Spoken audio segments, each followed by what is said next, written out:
space and culture and environment. So the way forward is definitely university combining with the industry to come up with solutions and the actual outlines of courses to have that ready in terms of having work-ready issues. And I think that's a great idea, and looking forward to this coming.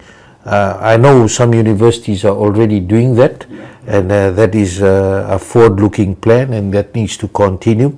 Let's talking back about the Pacific Australia Labour Mobility Scheme, the PALM scheme. Government facilitated. It is a deliberate, organised program that sends Fijian workers to Australia.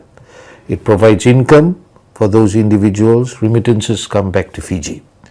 But this survey is telling us it is also a documented driver of our skills loss.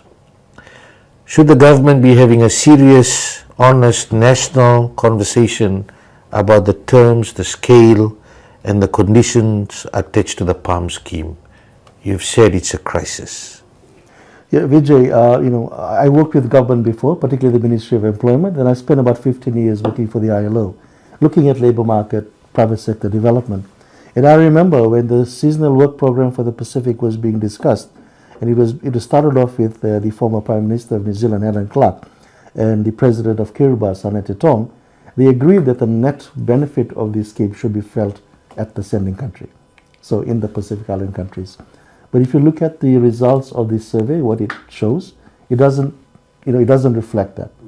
So I think we need to re-look at this, the scheme, whether it's really working for us.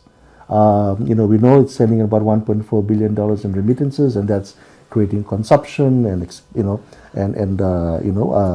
moving the economy. But what is it doing in terms of skills and labor market?